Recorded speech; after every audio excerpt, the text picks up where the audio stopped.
of its departments placed under full administration, with the other half under partial administration.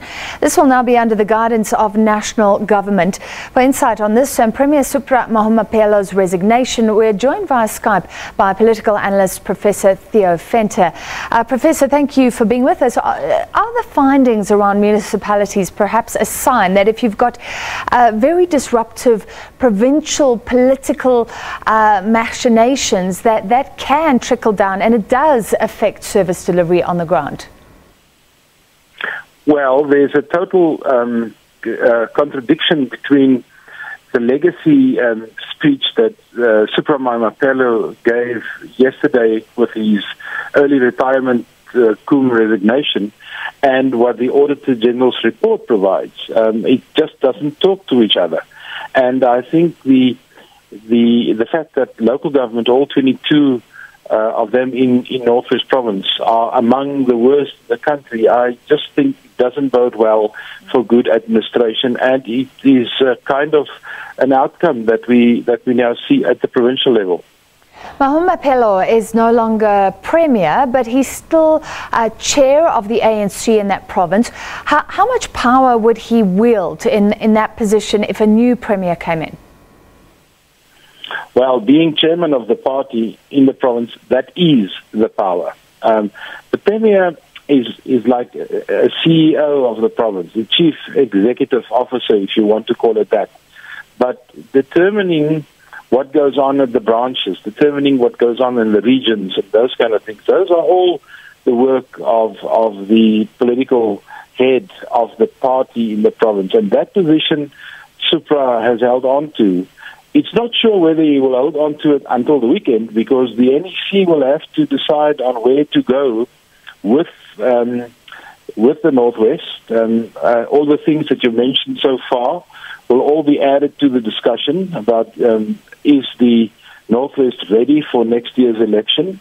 Is it not actually making it worse for the ANC? And all those kind of things may even mean that the NEC may decide to disband the formal political structures and introduce something like a PTT, a provincial task team, of which we've seen examples in KwaZulu-Natal recently, as well as in the Free State.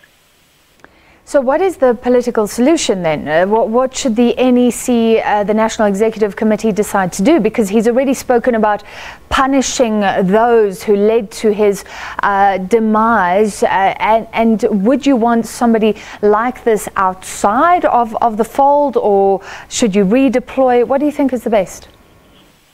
Well, that is a real political dilemma, and you're quite right.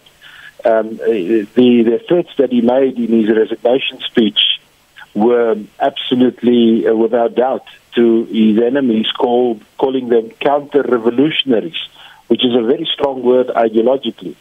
But the problem with Supra Mahumapelo is that he's one of the best organizers of the ANC in any of the provinces, especially in Northwest Province, maybe for the last 10, 15 years. So by not giving him a work or a job or something to keep him busy, you're actually allowing him to continue mobilizing. So he will be back with force at some time later. He knows about a tactical retreat. That's the ideological language. So you lick your wounds, you start organizing again, and before long, you undermine whoever is appointed as Premier in your place. And that's an untenable situation, and that's the dilemma that the NEC will have to deal with. But what about the South African public? You were talking about elections next year, and people don't like this. I mean, he hasn't been found guilty in a court of law of corruption, but there are corruption claims. And I don't think people want to see this anymore, where somebody is redeployed. Is the ANC leadership stuck without real evidence? Well, voting behavior, that's the issue that you're addressing now, is a very interesting thing in South African elections, and it seems to us over the last 20 years or so, 5 or 6 elections that one can actually look at, that the ANC brand is so strong and they're so well established that ANC supporters would rather stay away from the polls than to vote for an opposition party. last year or the year before in 2016, during local government elections, we saw for the first time that people actually crossed the political floor, so to speak, to vote for an opposition party to penalize the ANC by name Mr. Zuma. And that is the issue that you refer to, that people don't like it. But they haven't done it in such an extent that I think the ANC got something out of it. So my expectation where we are now is that the ANC will sit with a diminished support, but still a comfortable kind of majority. And is it possible to tell, do the majority of ANC supporters want unity in the party, maybe then a redeployment, or do they want corrupt officials rooted out, named and shamed, and not to be allowed to take up other positions? I think there's a new climate in the government. We're also talking about President Ramaphosa's 100 days. And one of the things that he embarked on strongly is an anti-corruption campaign. Now, so far, both President Zuma as well as Supra Mahumapelo has been very outspoken about anti-corruption drives, anti-corruption campaigns, and they've got all kinds of slogans, but nothing really happened. Nobody went to jail. And I think that is changing. And so I think the reaction is coming from two sides. People not being happy about what happens, because corruption means less money for development and less money for the very poor and the people that actually need it. Yeah. And that is what people are reacting to. And although we will have a national election next year, I think the issues will be very locally driven. Service delivery is a local issue, but I think it will be the national issue together with land reform and a few other things. Well, let's end it there. A very quick assessment, Professor, if you will.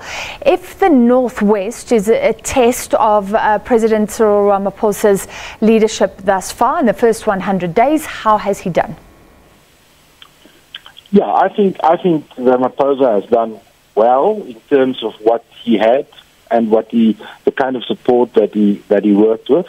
But I think the Northwest is kind of a test base for what his real power is. Can he pull a change in the Northwest off through serious intervention? What he has done so far is intervention from government side. You've mentioned that in your introduction.